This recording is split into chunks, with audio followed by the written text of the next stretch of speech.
ජන සංඛ්‍යාව කියන්නේ මොකක්ද කියන එක ගැන අපි මුලින්ම දැනගන්න ඕන.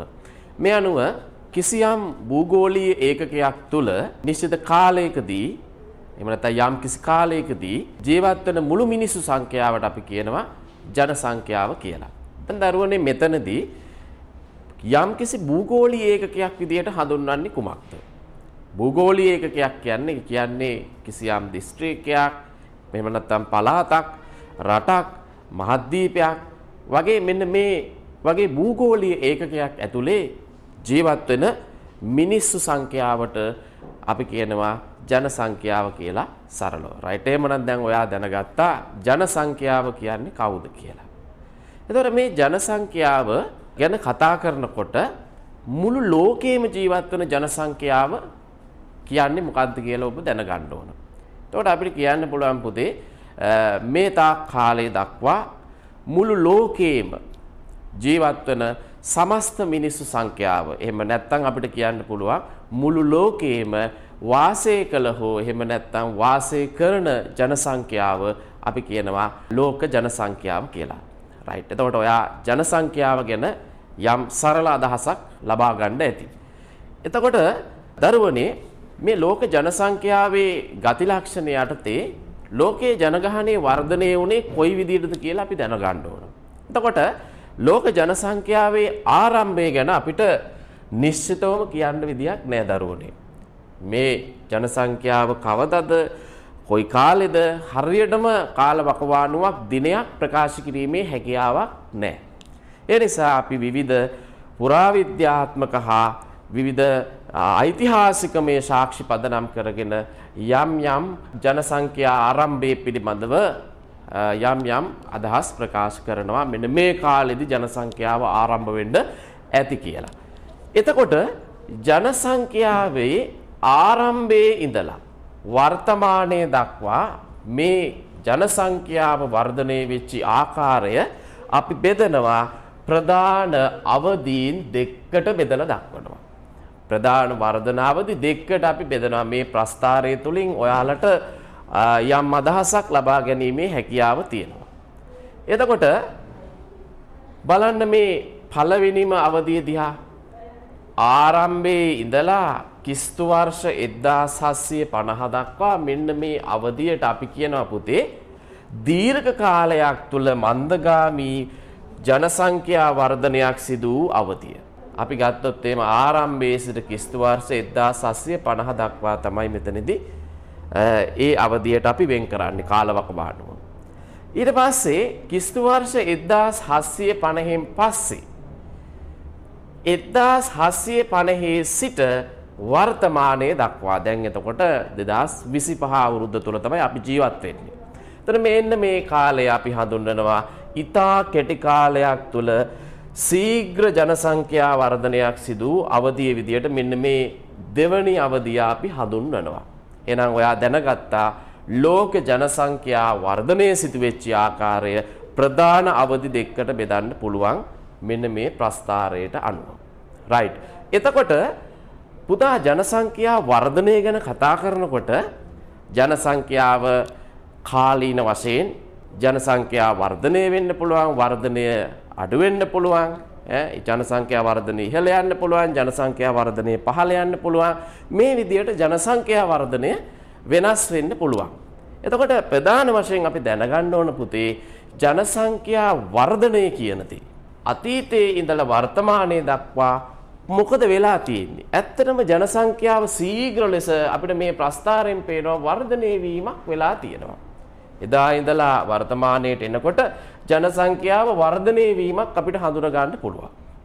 එතකොට මේ විදියට ජන සංඛ්‍යාව වර්ධනය වෙන්න ප්‍රධාන හේතුව වෙන්නේ පුතේ මතක තියාගන්න මරණ සංඛ්‍යාවට වඩා උපත් සංඛ්‍යාව වැඩි වීම නිසා ජන සංඛ්‍යාව ශීඝ්‍ර ලෙස වර්ධනය වෙන්න පුළුවන්.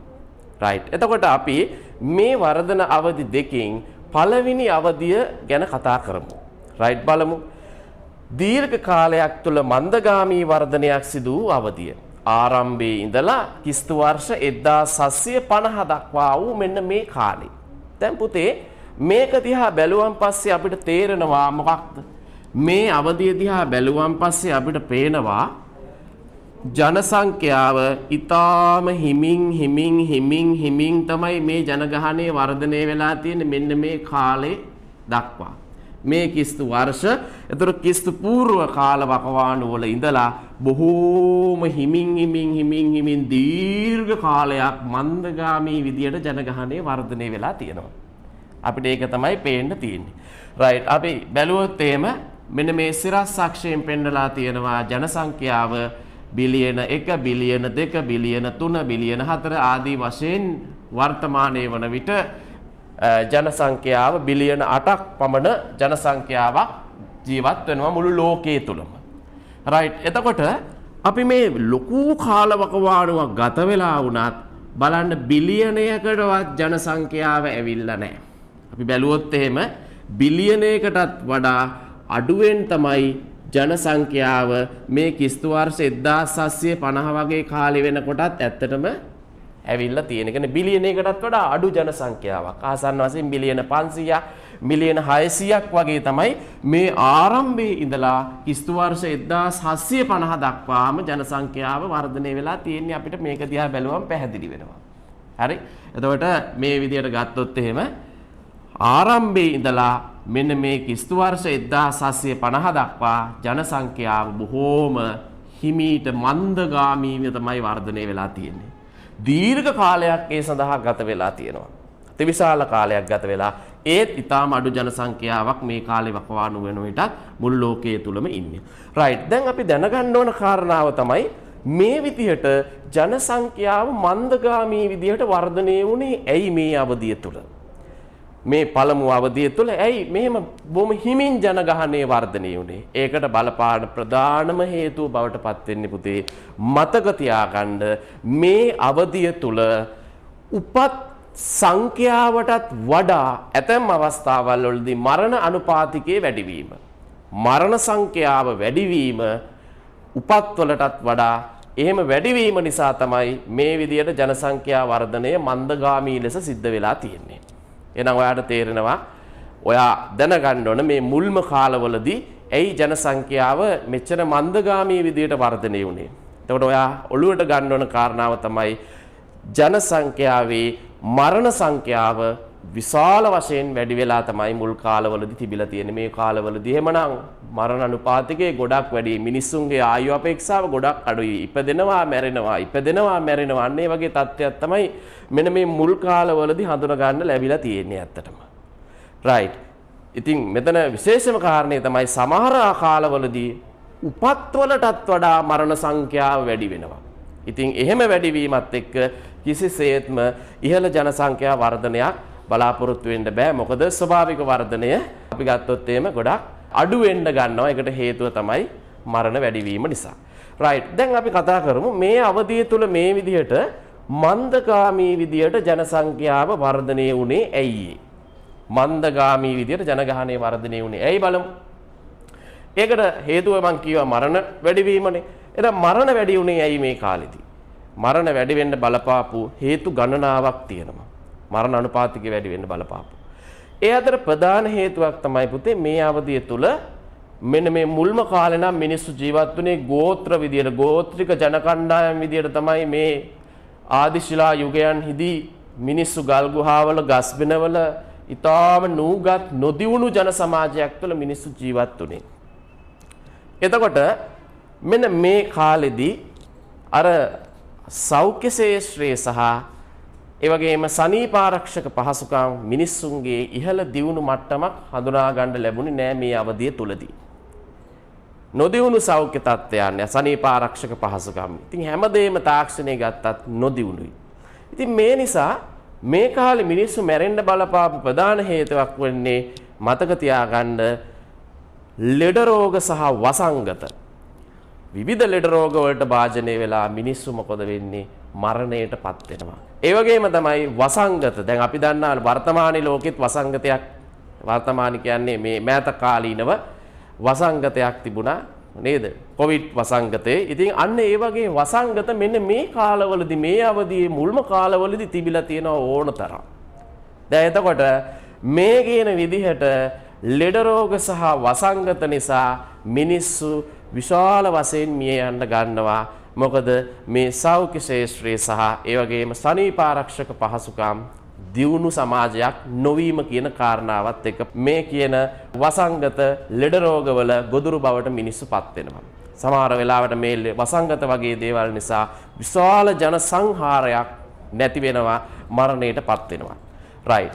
ඒ වගේම තමයි පුතේ මේ අවධිය තුල මරණ අනුපාතිකයේ වැඩි වෙන්න බලපාපු තවත් ප්‍රධාන හේතුවක් තමයි සාගත සහ මන්ද පෝෂණ වගේ තත්ත්වයන්ගෙන් මිනිස්සු විශාල වශයෙන් මිය යනවා. දැන් මේ කාලේ මම කිව්වා තාක්ෂණික මේ වශයෙන් මේ අවධිය තුළ මිනිස්සු දියුණු නැහැ, නොදියුණු ජන සමාජයක් තමයි දකින්න ලැබෙන්නේ.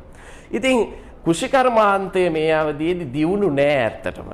ඒ නිසා ආහාර නිෂ්පාදනයක් සමාජය තුළ සිදුුනේ නැහැ. අපි දන්නවා මුල්ම කාලවලදී මිනිස්සු ආහාර සොයාගත්තේ කැලේ ගිහිල්ලා ගඩාගෙඩි කාලා වනද්‍රව්‍ය රැස් කිරීමෙන් තමයි ආහාර සොයාගත්තේ. ඒ වගේම දඩේමින්.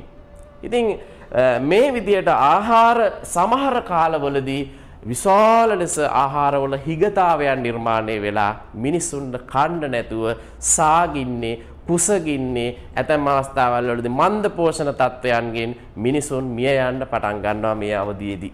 එහෙනම් මෙකල මරණ වැඩි වෙන්න බලපාපු ප්‍රධානම හේතුවක් තමයි මොකක්ද? මෙන්න මේ ආහාර හිගේ නිසා ඇතිවෙච්චි සාගත මන්ද පෝෂණ වලින් කන්න නැතුව මිනිස්සු මැරෙන එක. right. ඊගාව එක අපි බලමු. ඊට අමතරව මේ කාලේ මරණ වැඩි වෙන්න බලපාපු තවත් හේතුවක් තියෙනවා. මොකද්ද ඒ හේතුව බලමු. ඒ හේතුව තමයි පුතේ මරණ වැඩි වෙන්න බලපාපු ස්වභාවික උපද්‍රව වගේ දේවල්. ඒ සමහර උපද්‍රව ගොඩක් වෙලාවට ආපදා බවට පත් වෙනවා. මේ වගේ විශාල විරසක් ජීවිත අහිමි වෙනවා. මොකද ස්වභාවික උපද්‍රව පිළිබඳව අවබෝධයක් මිනිස්සුන්ට නැහැ මේ කාලේදී. පරිසරය ගැන විශාල අවබෝධයක් දැනුමක් නැහැ මිනිස්සුන්ට. ඒ වගේම තමයි මේ උපද්‍රව වලින් බේරීමට අවශ්‍ය කරන පරිසරය මිනිසුන් තුළ නැහැ. ඒ නිසා ගම් වතුර, සුනාමි, සුලිසුලම්, භූමිකම්පා, ගිනිකඳු විදාරණය වීම, නායයන් මේ වගේ උපද්‍රව පහසුවෙන් ආපදා බවට පත් වෙලා ඒ වගේ ගොදුරු බවට පත් වෙනවා මේ කාලේ මිනිස්සු. ඉතින් මේ විදිහටත් මරණ ඉහළ යනවා මේ කාලෙදී මේ උපද්‍රව ආපදා බවට පත්වීම කියන කාරණාවත් එක්ක. right. ඊට අමතරව මේ කාලේ මරණ වැඩි වෙන්න බලපාපු තවත් එක හේතුවක් තියෙනවා මුල් කාලෙදී. ඒ තමයි සමහර වෙලාවට අර නොදිවුණු ගෝත්‍රික ජන සමාජය තුළ ජීවත් වෙනකොට ඇතැම් ගෝත්‍ර අතර ගැටුම් ඇති වෙන්න පුළුවන්. සමහර ගෝත්‍රයක් මොනවා හෝ කාරණාවක් මත භූමිය බෙදා ගන්න වෙන්න පුළුවන්, යම්කිසි සම්පතක් බෙදා ගන්න වෙන්න පුළුවන්, මොනවා හරි කියන කාරණාවක් මත එක ගෝත්‍රයක් තවත් ගෝත්‍රයක් සමහර වෙලාවට සමූල ඝාතනයට ලක් කරනවා. ඉතින් මෙන්න මේ වගේ හේතු, ඒ වගේම අර සමාජය තුළ තිබුණු විශ්වාස, ඇදහිලි වගේ දේවල් නිසා ගොඩනැගිච්ච බිලි පූජා, මෙන්න මේ වගේ දේවල් නිසා මිනිස්සුන්ගේ ජීවිත, අතම් ජන කොටස් වල ජීවිත අහිමි වුණා. ඒ වගේම තමයි පුතේ මේ අවධිය තුළ තවත් එක හේතුවක් ගන්න පුළුවන්. මේ අර මුල්ම කාලේ මේ අවධියේ මුල්ම කාලේ මිනිස්සු ජීවත් වුණේ වනගතව. එතකොට නිවාස විදිහට පාවිච්චි කරේ ගල් ගුහා, ගස්බෙන, මෙන්න මේ වගේ తాවකාලික ජනාවාස තමයි පාවිච්චි කරේ.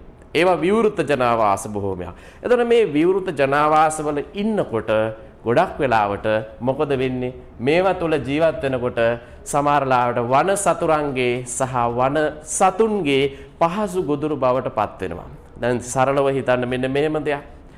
යම්කිසි ගෝත්‍රික පවුලක වැඩිහිටි පිරිස යනවා කැලේ දඩේමේ යනවා වෙන්න පුළුවන්, වනද්‍රව්‍ය රැස් කරන්න යනවා වෙන්න පුළුවන්. එතකොට තමන්ගේ ඒ ඉන්න දරුවෝ ටික, පුංචි දරුවෝ ටික දාලා යන්නේ අර ගල් ගුහාවල, ගස් පෙනවල, මෙන්න මේ වගේ ඒ වගේ ජනාවාස තුළ, එහෙම නැත්නම් කූඩාරම් ඇතුලේ දාලා යනවා දරුවෝ ටික.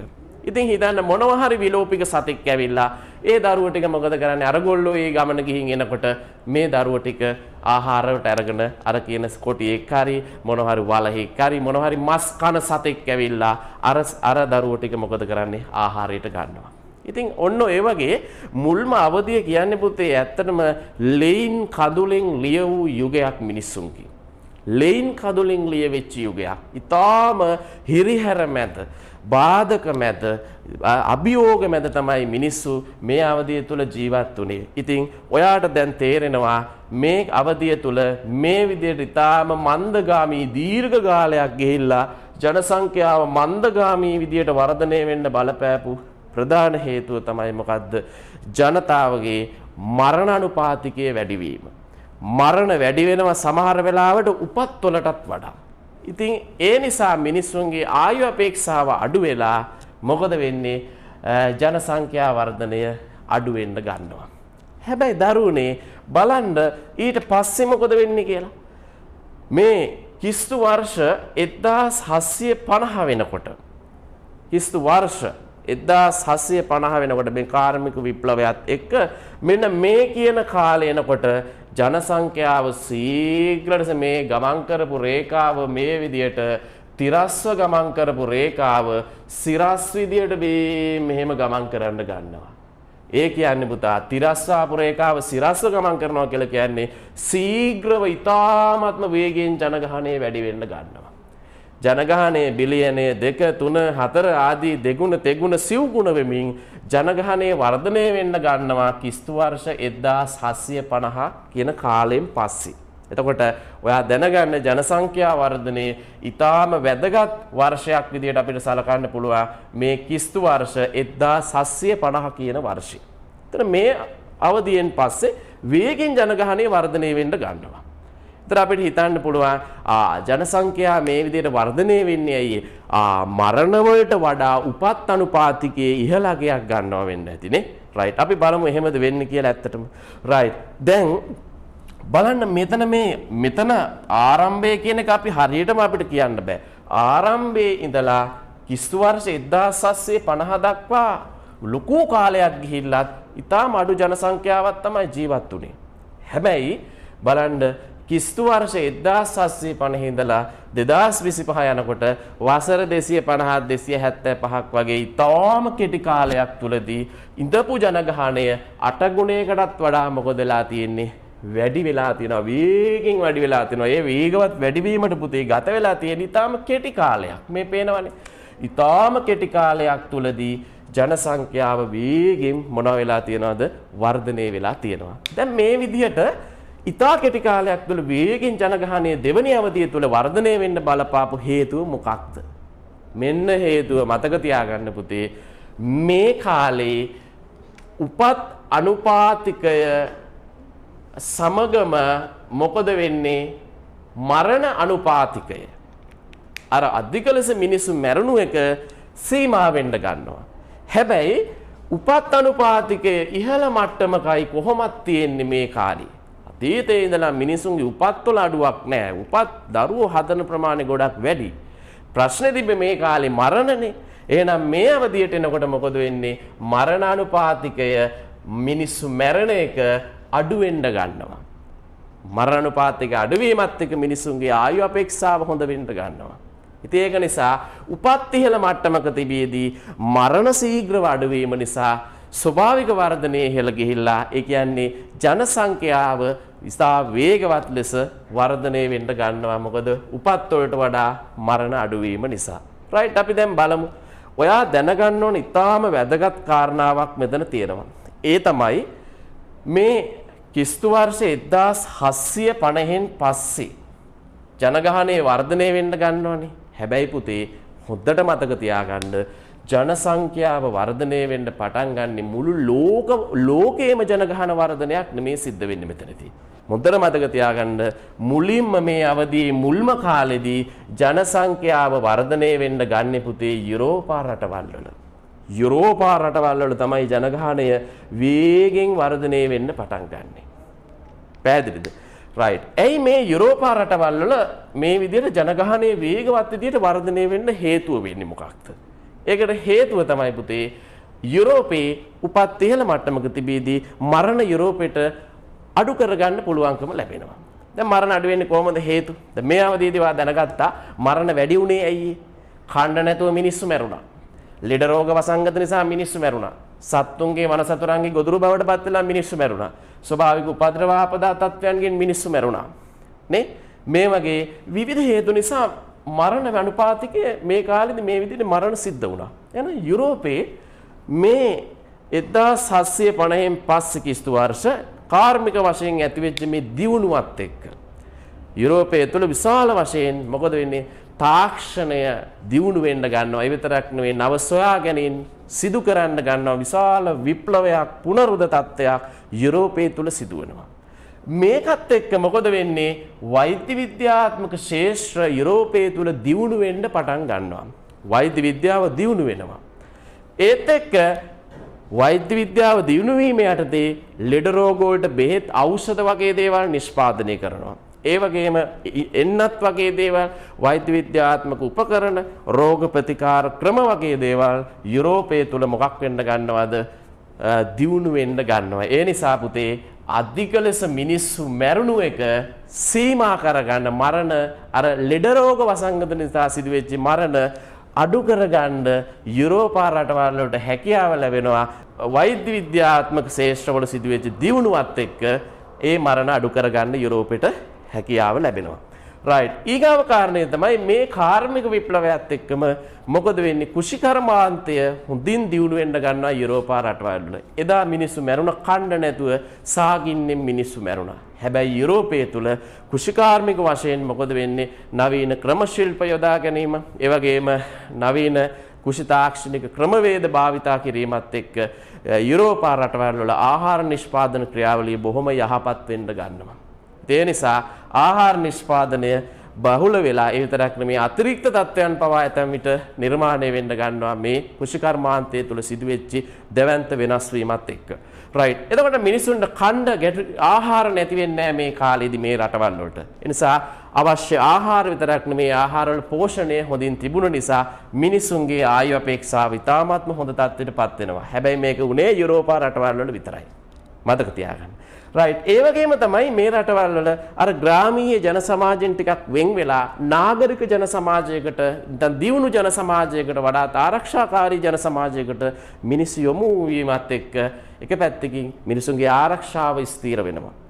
ආරක්ෂාව ස්ථීර වෙනවා. ඒ වගේම මිනිස්සු සමාජයේ මේ වශයෙන් ලොකු දියුණුවකට ලක් වෙනවා. දැනුම කියන දේ මිනිස්සුන්ගේ වැඩි වෙන්න ගන්නවා. ඒත් එක්ක අර අතීතයේදී සිදුවෙච්ච මරණ අඩු කරගන්න හැකියාව ලැබෙනවා. විශේෂයෙන්ම අර සතුන්ගෙන් සිදුවෙච්ච මරණ.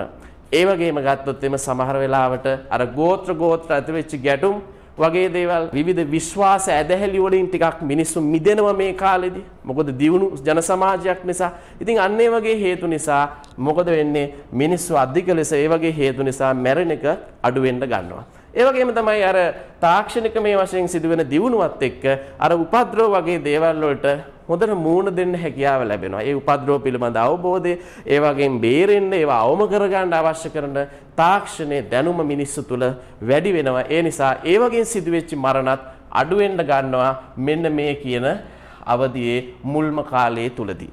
රයිට්. එතකොට දැන් ඔයාලට තේරෙනවා යුරෝපා රටවල් වල මෙන්න මේ සිදුවෙච්ච පිබිදීමත් එක්ක මරණ අඩු කරගන්න හැකියාව ලැබෙනවා. හැබැයි යුරෝපයේ මරණ විතරයි අඩු වෙන්නේ, උපත් අඩු වෙන්නේ නැහැ මුල් කාලේදී. එහෙනම් උපත් ඉහළ මට්ටමක තිබීදී මරණ අඩු වීම නිසා යුරෝපා රටවල් වලින් පුතේ ජනගහනය ශීඝ්‍ර ලෙස වර්ධනය වෙන්න පටන් ගන්නවා. එතකොට ඉතින් ඒ විදිහට විශාල වශයෙන් මේ ජනසංඛ්‍යා වර්ධනයක් යුරෝපා රටවල් වල සිදු වුණානේ. අපි ඒක හඳුන්වනවා පුතේ යුරෝපයේ ජනගහන ස්ෆෝටනය කියලා හඳුන්වනවා. මතක තියාගන්න. එහෙනම් මේ දෙවන අවධියේ මුල්ම කාලවලදී ලෝකයේම ජනගහනය වර්ධනය වුණේ නැහැ. වර්ධනය වුණේ යුරෝපා රටවල් වල කියන එක මතක තියාගන්න. ඊට පස්සේ ක්‍රිස්තු වර්ෂ 1950න් පස්සේ වගේ ලෝකයේ ජනගහනය වර්ධනය වෙන්න පටන් ගන්නවා. කොයි රටවල් වලද? සංවර්ධනය වෙමින් පවතින ඇතම් තුන්වෙනි ලෝකයේ රටවල් වල ජනගහනය වර්ධනය වෙන්න පටන් ගන්නවා. මොකද ඒක සිද්ධ වෙන්නේ ක්‍රිස්තු වර්ෂ 1950න් පස්සේ. මොකද මේ දක්වාම මේ රටවල් වලත් ඉහළ මරණ අනුපාතිකයක් තිබ්බා. හැබැයි පුතේ අර යුරෝපයේ හොයාගත්ත නවීන තාක්ෂණික ක්‍රම, නව තාක්ෂණික දැනුම, උපකරණ, ක්‍රමවේද වගේ දේවල් මේ තුන්වෙනි ලෝකයේ රටවල් වලට ක්‍රමයෙන් පැමිණෙනවා. ඒකට ප්‍රධාන හේතුව තමයි ප්‍රවාහන ශාස්ත්‍රය තුල සිදුවෙච්ච දියුණුව. යටත් විජිතකරණය, ඒ වගේම තමයි sannivedana මාධ්‍යයන් දියුණු වීම වගේ දේවල්. ඒ වගේම ගත්තොත් එහෙම දේශ ගවේෂණවල යෙදීම, ගෝලීකරණය කියන කාරණාව බලපෑවා. මේ හොයාගත්ත සියලු දේවල් සංවර්ධනය වෙමින් පවතින රටවල් වලට හිමි වෙනවා. අර ගෝලීකරණයේ බලපෑමත් එක්ක මොකද වෙන්නේ? මේ හොයාගත්ත හැමදේම මේ රටවල් වලටත් හිමි වෙනවා. මොනවද මේ රටවල් කියවේ? සංවර්ධනය වෙමින් පවතින රටවල් වලට හිමි වෙනවා. right, ඒ නිසා ඒ රටවල් වල අර ඉහළ මට්ටමක තිබුණු මරණ විවිධ හේතු නිසා සිදුවෙච්ච මරණ අවම කරගන්න හැකියාව ලැබෙනවා මේ කියන රටවල් වලට. මරණ අඩු වෙනවා පුතේ, හැබැයි උපත් අඩු වෙන්නේ නැහැ. උපත් අනුපාතිකය ඉතාම ඉහළ මට්ටමක මේ රටවල් වල තියෙන්නේ. එහෙනම් පුතේ 1950න් පස්සේ උපත් අනුපාතිකයේ ඉතාම ඉහළ මට්ටමක තිබියදී මරණ අඩු කර ගැනීම නිසා වේගයෙන් තුන්වැනි ලෝකයේ රටවල් විශේෂයෙන්ම අපි කියනවා සංවර්ධනය වෙමින් පවතින රටවල් වල ජනසංඛ්‍යාව වර්ධනය වෙන්න පටන් ගන්නවා. ඉතින් හොඳට මතක තියාගන්න අද වෙනකොට ලෝක ජනගහනය බිලියන 8ක් පමණ වෙලා තියෙනවා. බිලියන 8ක් මිලියන වලින් ගත්තොත් 8000ක් විතර වගේ. එතකොට අද වෙනකොට ලෝක ජනසංඛ්‍යා වර්ධනයට වැඩිම දායකත්වයක් ලබා දෙන රටවල් කාණ්ඩ බවට පත් වෙන්නේ මෙන්න මේ තුන්වෙනි ලෝකේ. එහෙම නැත්නම් අපි කියනවා සංවර්ධනයේ වෙමින් පවතින රටවල් වලින් තමයි වැඩිම ජනගහනයක් දායාද කරන්නේ. ඉතින් අපි බැලුවොත් එහෙම ලෝක ජනගහන යෝධයින් 10 දෙනා දිහා බැලුවොත් එහෙම අපිට පේනවා වැඩි රටවල් සංඛ්‍යාවක් තියෙන්නේ සංවර්ධනයේ වෙමින් පවතින රටවල් වල. එහෙනම් අද වෙනකොට මොකදලා තියෙන්නේ? වේගෙන් ජනගහනය වැඩි වෙන්න මේ සංවර්ධනයේ වෙමින් පවතින රටවල් වලින් ලබා දෙන දායකත්වයේ ඉතාමත්ම ඉහළ මට්ටමක තියෙනවා කියන කාරණේ. එහෙනම් පුතේ ඔයා දැන් දැනගත්තා ලෝක ජනසංඛ්‍යා වර්ධනය ලෝක ජනසංඛ්‍යා වර්ධනය කොයි විදිහටද එදා ඉඳලා වර්තමානයේ දක්වා සිදු වුණේ? ඒක අපි අවධි දෙකකට බෙදලා කතා කරා. ඒ අවධි දෙකකට බෙදලා පළමු අවධියේදී ඇයි ජනසංඛ්‍යාව අඩු වුණේ? වර්ධනය අඩු වුණේ? ඒකට හේතුව මොකක් කියලාද මම කිව්වේ? ඒකට හේතුව කිව්වේ මරණානුපාතිකයේ වැඩිවීම. ඒ වගේම දෙවැනි අවධියේදී ශීඝ්‍රව ජනගහනය වැඩි වෙන්නේ ඇයි? ඒකෙදි උපත් ඉහළ මට්ටමක තිබෙදී මරණ අඩු වීම නිසා ජනගහනය වේගයෙන් වර්ධනය වෙනවා කියව දෙවැනි අවධිය තුලදී. ඒ වගේම තමයි දෙවැනි අවධියේ මුල්ම කාලේ මුළු ලෝකේම ජනගහනය වර්ධනය වුණේ නැහැ කීවා. කොහෙද වර්ධනය වුණේ? මේ කියන යුරෝපීය රටවල් වල තමයි ජනගහනය වර්ධනය වුන් සිද්ධ වුණේ. ඒක කිව්වා යුරෝපා ජනගහන ස්ෆෝටනය කියලා. එතකොට සංවර්ධනය වෙමින් පවතින රටවල් වල ජනගහනය වර්ධනය වෙන්න පටන් ගන්නේ කවද්ද? 1950න් පස්සේ. එදා ඉඳලා වර්තමානයේ දක්වා ලෝක ජනසංඛ්‍යා වර්ධනයට වැඩිම දායකත්වයක් ලබා දෙන්නේ මෙන්න මේ සංවර්ධනය වෙමින් පවතින රටවල් වලින් වැඩිම ජනසංඛ්‍යාවක් ඒ රටවල් වල තමයි හඳුනගන්න ලැබෙන්නේ. ඉතින් 1950න් පස්සේ සිදුවෙච්ච මේ තුන්වෙනි ලෝකයේ රටවල් වල එහෙම නැත්නම් සංවර්ධනය වෙමින් පවතින රටවල් වල සිදුවෙච්ච මේ ජනගහන වර්ධනය අපි හඳුන්වනවා එම රටවල එහෙම නැත්නම් තුන්වෙනි ලෝකයේ රටවල ජනගහන ස්ෆෝටනයේ විදිහට අපි හඳුන්වනවා. රයිට්, එහෙනම් ඔයාට මේ පාඩමේ ජනසංඛ්‍යා වර්ධනය පිළිබඳව ඔයාට යම් අදහසක් ලබා ගන්න පුළුවන් වුණා කියලා හිතනවා මේ පාඩම තුලින්.